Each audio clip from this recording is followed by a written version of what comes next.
नमस्कार। विश्वव्यापी महामारी कोरोना के खिलाफ भारत मजबूती से कदम उठा रहा है। मामले जरूर बढ़ रहे हैं, लेकिन रिकवरी दर भी लगातार बढ़ रही है।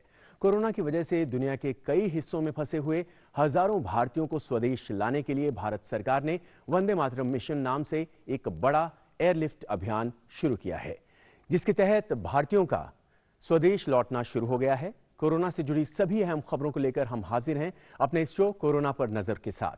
मैं हूं तेजिंदर सिंह और शुरुआत करते हैं फास्ट न्यूज के साथ।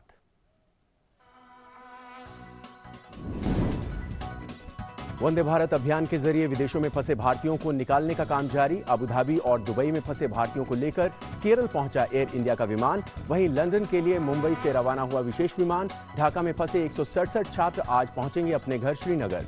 छात्रों ने जताया सरकार का आभार।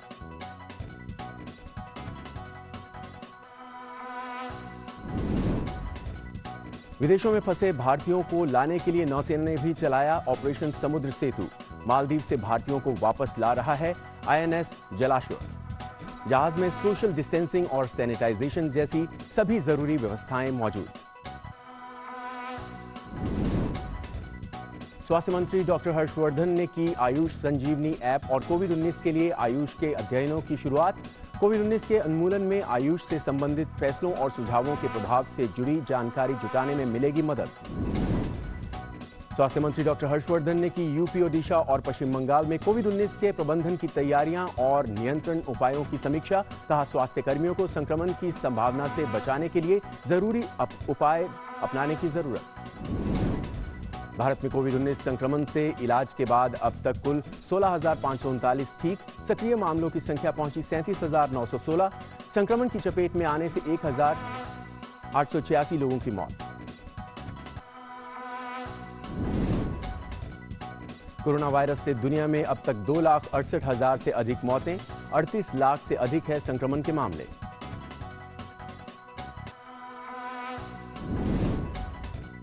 अमेरिका में कोरोना वायरस से मरने वालों की संख्या 75,000 के पार पहुंची। वहीं ब्रिटेन में 30,600 से अधिक लोगों की गई जान।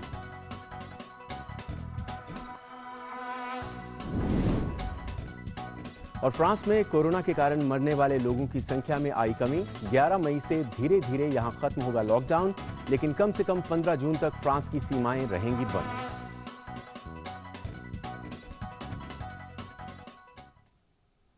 देश में कोरोना वायरस संक्रमण के सक्रिय मामलों की संख्या बढ़कर 37,916 पहुंच गई है, जबकि संक्रमण की वजह से 1,886 लोगों को अपनी जान गंवानी पड़ी है। अब तक कुल 16,539 लोग ठीक हो चुके हैं। इस तरह देश में कोरोना संक्रमण के कुल मामलों की संख्या बढ़कर 56,342 हो गई है।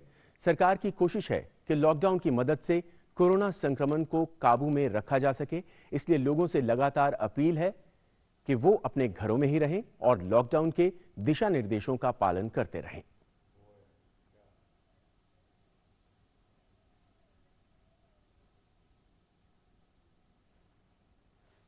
और आइए अब जल्दी से नजर डाल लेते हैं कि राज्यों में कोरोना की स्थिति क्या है।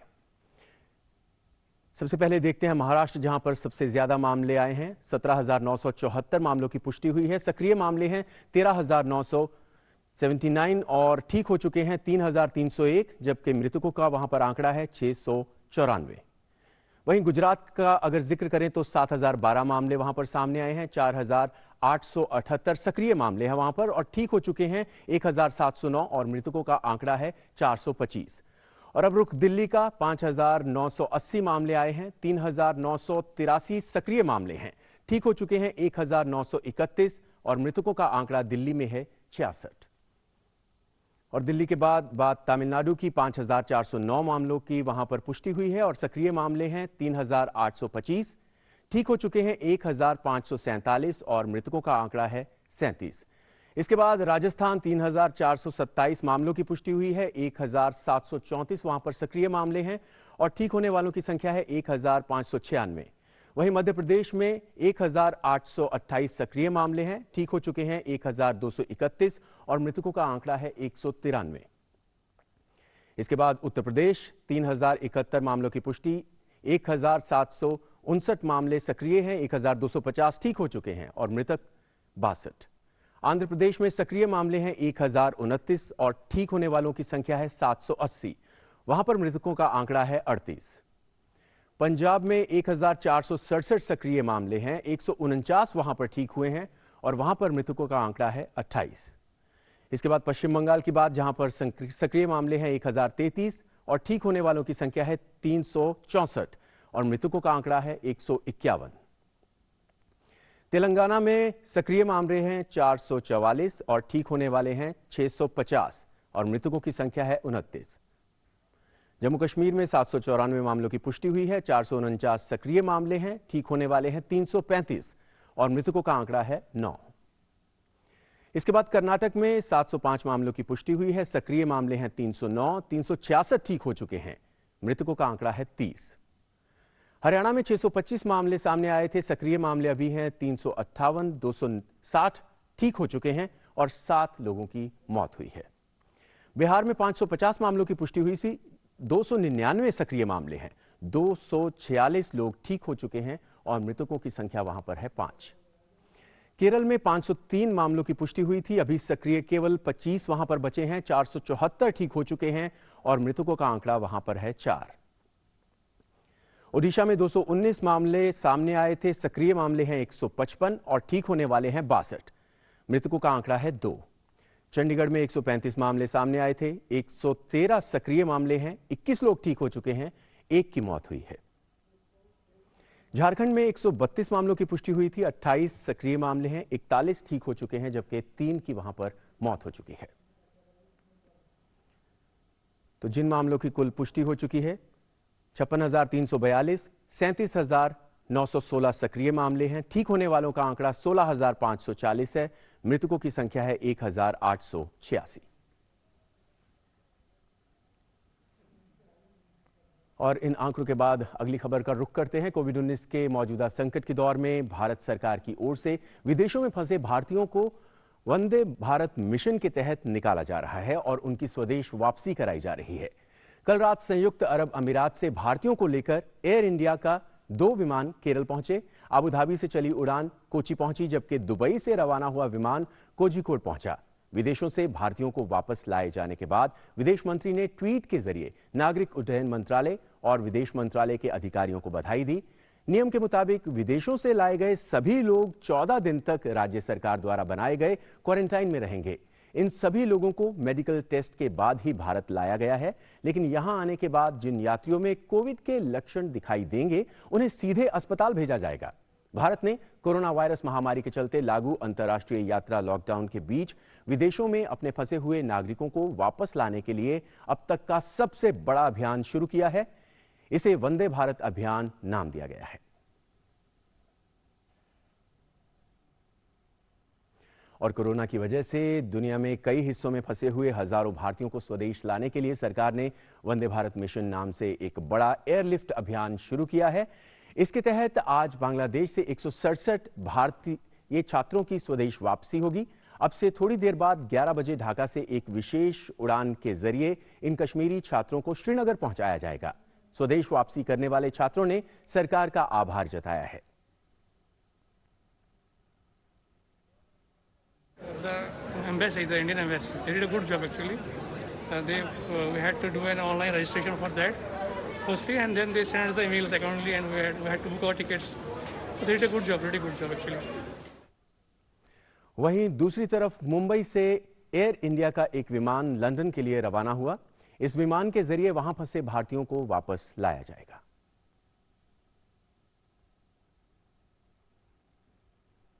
तो लंदन के लिए भी विमान रवाना हो चुका है और वहां जो भारतीय फंसे हुए हैं इस दौरान उन्हें भारत लाया जा रहा है।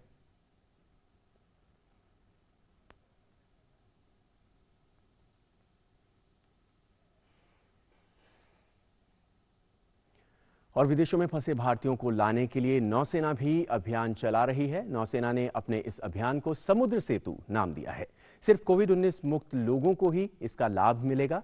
समुद्र सेतु के तहत मालदीव से भारतीयों को आईएनएस जलाश्व के जरिए भारत लाया जा रहा है। ये नागरिक घातक कोरोना वायरस के प्रसार के बाद मालदीव में फंस गए थे, जो कि अब भारत के प्रयासों के बाद जल्द देश लौटने वाले हैं। जहाज में सोशल डिस्टेंसिंग और सैनिटाइजेशन जैसे निर्धारित मानक प्रोटोकॉल के अनुसार व्यवस्था है। लोगों के लाए जाने में किसी भी प्रकार की कोई दिक्कत ना हो, इसलिए भारतीय नौसेना ने जहाजों से गैर जरूरी उपकरणों को हटा दिया है।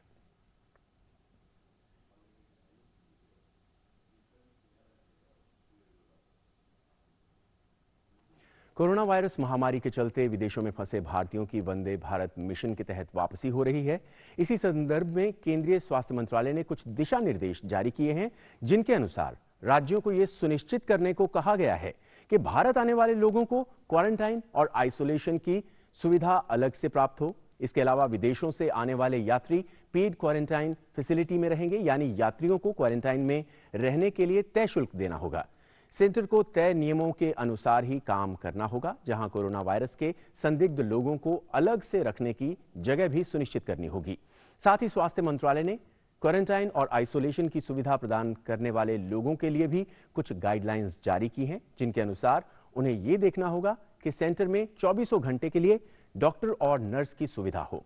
डॉक्टर को क्वारंटाइन और आइसोलेशन में रह रहे लोगों की लगातार जांच करनी होगी। डॉक्टर को लोगों के स्वास्थ्य की जानकारी जिला सर्वेलेंस अधिकारी को देनी होगी। सेंटर में रह रहे लोगों की जांच आईसीएमआर की लैब में ही होगी। क्वारंटाइन और आइसोलेशन में रह रहे लोगों से किसी को भी मिलने की इजाजत नहीं दी जाएगी। सेंटर में वाईफाई की सुविधा भी दी जाएगी और सभी लोगों के लिए आरोग्य सेतु ऐप डाउनलोड करना अनिवार्य है। कोविड-19 के बारे में और अधिक जानकारी समेत इसके तमाम पहलुओं पर गौर करने के लिए आयुष संजीवनी ऐप और कोविड-19 के लिए आयुष के अध्ययनों की शुरुआत की गई है। स्वास्थ्य मंत्री डॉक्टर हर्षवर्धन ने इसका शुभारंभ किया और कहा कि इस तरह प्रौद्योगिकी हितधारकों के बीच गठजोड़ से आयुष के पारंपरिक ज्ञान को व्यापक वैश्विक जनसंख्या तक पहुंचाने में मदद मिलेगी।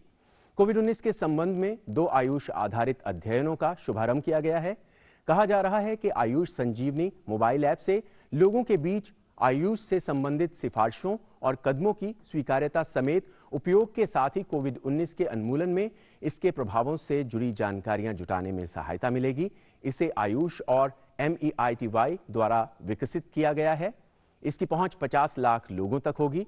डॉक्टर हर्षवर्धन ने कहा कि कोविड-19 प्रबंधन ने न सिर्फ आयुष से जुड़े कदमों और समाधान विकसित करने के लिए स्वास्थ्य और आयुष मंत्रालय के अलावा CISR, ICMR और UGC जैसे तकनीकी संगठनों को सहयोग के लिए एक सक्षम प्लेटफॉर्म उपलब्ध कराया है, बल्कि इससे आयुष से जुड़े ज्ञान को वैश्विक समुदाय के व्यापक हित में प्रोत्साहन देने में भी सहायता मिलेगी।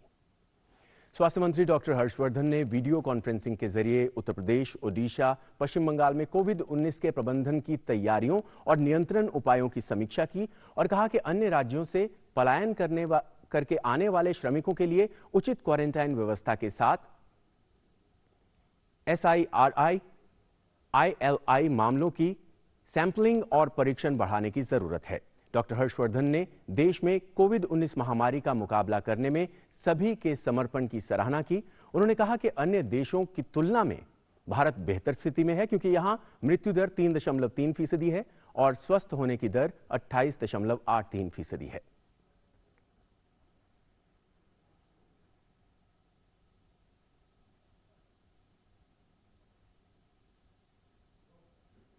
और कोविड-19 के प्रकोप के बीच भी कुछ राज्यों से अच्छी खबरें आ रही हैं।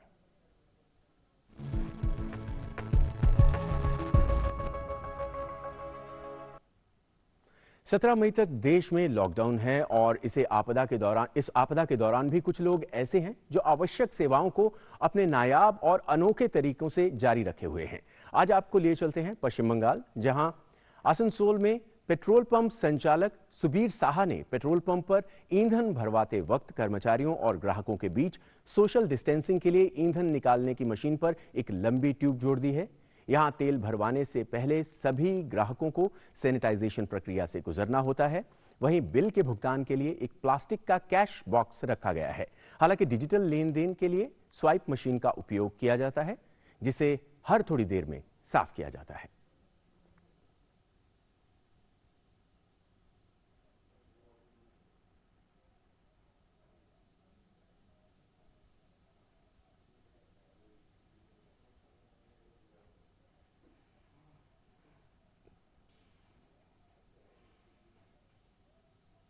Fuel at doorstep concept है। ये हमारे माननीय मिनिस्ट्री ऑफ पेट्रोलियम के जो मंत्री जी हैं उनके कंसेप्ट को साकार किया गया है, ताकि हर एमएसएमई जहां बल्क डीजल की रिक्वायरमेंट आती है वहां पर जनरेटर्स वगैरह में पहुंचाया जाए। इससे बहुत सारे फायदे हैं। तो सुबीर साहा द्वारा एक अच्छी पहल। और कोरोना महामारी की वजह से फेस मास्क की बढ़ती मांग के बीच आईआईटी दिल्ली के एक स्टार्टअप ने ऐसा मास्क तैयार किया है जिसे 50 बार धोकर उपयोग किया जा सकता है। 3 लेयर वाला यह मास्क बैक्टीरिया को 99.2% तक रोक पाने में सक्षम है। कोरोना महामारी की वजह से देश में फेस मास्क की मांग में जबरदस्त इजाफा हुआ है, लेकिन सिंगल यूज मास्क का प्रयोग लोगों के लिए महंगा साबित हो रहा है। आईआईटी दिल्ली स्थित एक स्टार्टअप ने ऐसा मास्क तैयार किया है जो न केवल सस्ता है बल्कि इसे 50 बार धोकर उपयोग किया जा सकता है। आईआईटी दिल्ली की पूर्व छात्रा अनुसुईया रॉय और उनकी टीम ने एनसेफ नाम का ये एंटी माइक्रोबियल और वॉशेबल मास्क तैयार किया है। It is very easy to maintain it. After each usage, wash it with cold water and mild detergent and put it outside in direct air or sunlight to dry. After drying, put it in a hygienic place to store. 3 परत वाला एनसेफ mask पहनने में बेहद आरामदायक है। ये mask bacteria को 99.2% तक रोकने में सक्षम है और ये संक्रमण का खतरा भी काफी हद तक कम करता है। This is the mask. There is a wire in the nose region and there is an elastic band in the chin region. This too will ensure that I have a good fit with the face, which is a very important parameter while choosing masks. एनसेफ mask को लगभग 8-9 घंटे तक इस्तेमाल के बाद ठंडे पानी में हल्के डिटर्जेंट के साथ हाथ से ही धोकर धूप में सुखाया जा सकता है। 2 मास्क वाले पैक की कीमत 299 रुपए, जबकि 4 मास्क वाले पैक की कीमत 589 रुपए है। Nishant Saurabh, DD news, Delhi. और आइए अब बात करते हैं कोरोना के खिलाफ जारी जंग से जुड़ी जमीनी हकीकत की।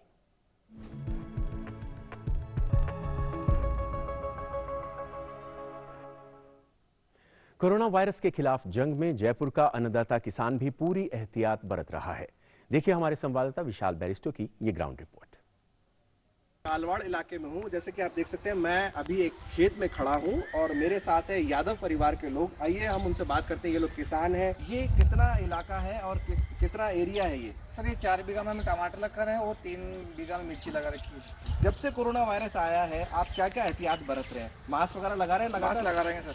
और सर, ये बाहर से मजदूर नहीं बुला रही। पूरा परिवार खुद काम कर रहा है? परिवार खुद कर रखा है। जो दुकानें पे जाते थे वो घर पे बैठे हैं, तो हम खुद ही तोड़ रहे हैं। जैसे कि आप देख सकते हैं घर की महिलाएं भी लगी हुई हैं, ये टमाटर तोड़ने का काम कर रहे हैं। ये किसान है, इनकी मेहनत है ये, और ये मेहनत बाजार तक पहुंचे, लेकिन अपनी तरफ से इन्होंने पूरा एहतियात बरता है। मास्क लगाते हैं, सोशल डिस्टेंसिंग का ये लोग ख्याल कर रहे हैं, सैनिटाइजर्स का इस्तेमाल करते हैं, बाहर से मजदूर नहीं बुला रहे हैं, और ये सिर्फ इसलिए ताकि हमको और आपको जो सब्जी मिले उसमें कोई इन्फेक्शन नहीं हो, किसी तरह का वायरस नहीं हो। विशाल बैरिस्टो, डीडी न्यूज, कालवाड़, जयपुर। और आइए अब मुंबई के आर्थर रोड जेल के बारे में जानते हैं, जहां हमारे संवाददाता योगेश शीतल ने यह जानने की कोशिश की कि यहां कैदियों के लिए क्या व्यवस्था की गई है। मुंबई के सबसे पुराने और सबसे व्यस्ततम जेलों में से एक आर्थर रोड जेल में कोविड-19 के मामले आने से सरकार की चिंता बढ़ गई है, क्योंकि जेलों में सोशल डिस्टेंसिंग का पालन करना नामुमकिन की तरह है। जो महाराष्ट्र में 7 जेल हैं, वो जितनी वहाँ पे संख्या है उससे ज़्यादा, जितनी संख्या में कैदियों की हो सकती है उससे ज़्यादा कैदी जो है वो वहाँ पे हैं। ऐसे में सोशल डिस्टेंसिंग नॉर्म का वहाँ पे अनुपालन करना काफ़ी जटिल है, और यही कारण है कि महाराष्ट्र सरकार ने 2 मार्च में कहा भी था कि 11,000 कैदियों को पैरोल पे छोड़ा जाएगा, लेकिन जो अनुशंसाएं थी हाई पावर कमेटी की, जिसको सर्वोच्च न्यायालय ने गठित किया था, उन अनुशंसाओं को अभी तक स्वीकृत नहीं किया गया है। इस बीच कई सारे वकील हैं, उनका ये कहना है कि उनको कई जो कैदियों के परिजन हैं उनके कॉल आ रहे हैं, वो चाह रहे हैं कि अर्जेंट बेल फी जो है स्पेशल ग्राउंड पे जो है वो फाइल हो। अभी तक महाराष्ट्र में जो है 17,994 केसेज जो है कोविड के अभी तक दर्ज हो चुके हैं, जिनमें से 11,000 से ज़्यादा केसेज सिर्फ मुंबई के हैं। अब तक 694 मौत हो चुकी है, जिनमें से 437 डेथ जो है वो सिर्फ मुंबई की है। मुंबई से योगेश कुमार शीतल, दूरदर्शन समाचार के लिए। और कोरोना वायरस महामारी से निपटने के लिए पूरा देश एकजुट है। इस आपदा के समय कोरोना वॉरियर्स की भूमिका किसी देवदूत से कम नहीं है। कोरोना योद्धाओं का लोग जमकर स्वागत और सम्मान कर रहे हैं। इसी मुहिम में चंडीगढ़ पुलिस ने भी पुलिस अस्पताल और चंडीगढ़ पुलिस मुख्यालय में काम करने वाले स्वच्छता कर्मचारियों को फूलों की पंखुड़ियों की बौछार करके और पुलिस बैंड बजाकर और उनके लिए ताली बजाकर धन्यवाद दिया। वहीं स्वच्छता कर्मचारियों और पुलिस कर्मियों को संबोधित करते हुए डीजीपी चंडीगढ़ संजय बेनीवाल ने कहा कि आपके रूप में कोरोना योद्धा एक अहम काम कर रहे हैं। स्वच्छता कर्मचारियों ने चंडीगढ़ पुलिस का आभार जताया। आप लोगों का काम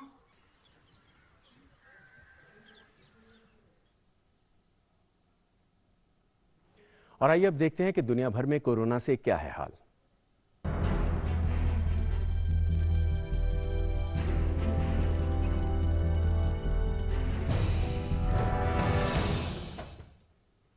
कोरोना संक्रमण और इससे हुई मौत से जुड़े आंकड़ों पर नजर रखने वाली जॉन्स हॉपकिंस यूनिवर्सिटी के अनुसार कोविड-19 से अब तक दुनिया भर में 2,68,000 से अधिक लोगों की मौत हो चुकी है। साथ ही संक्रमण के 3,83,000 के अधिक मामलों की पुष्टि हुई है।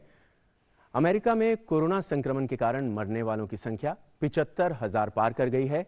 जॉन्स हॉपकिंस यूनिवर्सिटी के आंकड़ों के अनुसार दुनिया भर में कोरोना के कारण सबसे ज्यादा मौत अमेरिका में हुई है। यहां एक दिन में मरने वालों की संख्या तकरीबन 2,000 बढ़ी है।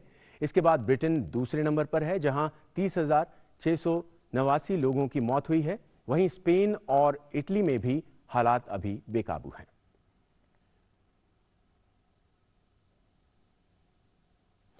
अमेरिकी प्रतिनिधि सभा की अध्यक्ष नैन्सी पेलोसी ने अगले कोरोना वायरस प्रतिक्रिया बिल की व्यापक रूपरेखा देश के सामने रखी। पेलोसी ने कहा कि बिल में राज्य और स्थानीय सरकारों को अतिरिक्त सहायता, कोरोना परीक्षण के लिए अधिक धन और आर्थिक रूप से दबाव में चल रही अमेरिकी डाक सेवा के लिए मदद पर विशेष ध्यान दिया जाएगा।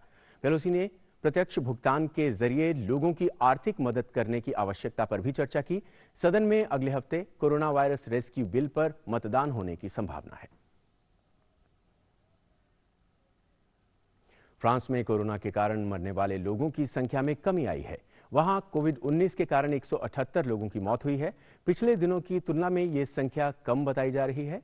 मार्च के आखिरी हफ्ते के बाद से फ्रांस में ऐसा पहली बार हुआ है कि इंटेंसिव केयर यूनिट्स में रखे गए मरीजों की संख्या 3,000 से कम है। फ्रांस ने फैसला किया है कि वो कम से कम 15 जून तक अपनी सीमाएं बंद रखेगा, लेकिन 11 मई से धीरे धीरे लॉकडाउन खोलने की प्रक्रिया शुरू होगी।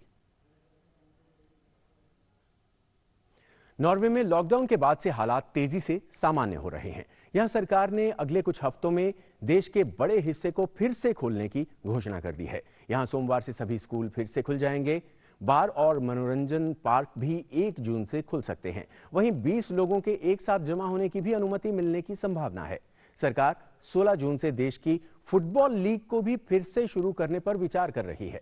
हालांकि यहां विदेशियों के प्रवेश करने पर प्रतिबंध जारी है। नॉर्वे में अभी सिर्फ ऐसे विदेशी नागरिक ही आ सकते हैं जिन्हें यहां रहने या काम करने का अधिकार मिला हुआ है। नॉर्वे यूरोप के उन चुनिंदा देशों में से एक है जिसने कोरोना के प्रसार को रोकने के लिए 12 मार्च को ही देश में बड़े पैमाने पर प्रतिबंध लगा दिए थे। कोरोना वायरस के चलते जर्मनी में लॉकडाउन में अब ढील दी जा रही है। एक तरफ जहां जनजीवन पटरी पर लौट रहा है, वहीं अब खेल गतिविधियां भी देखने को मिल रही हैं। गुरुवार को लगभग 2 महीने के बाद घुड़दौड़ यानी हॉर्स रेसिंग देखने को मिली। हालांकि बिना दर्शकों के सीमित रेस का ही आयोजन किया गया।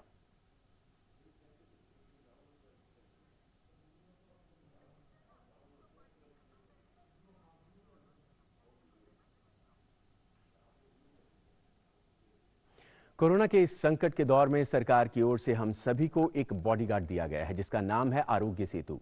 तो आइए जानते हैं कि इस ऐप को कैसे इस्तेमाल करना है और ये भी कि क्या आरोग्य सेतु ऐप के कारण आपकी प्राइवेसी पर कोई असर पड़ रहा है। आप ये देखिए और हमें दीजिए इजाजत। नमस्कार।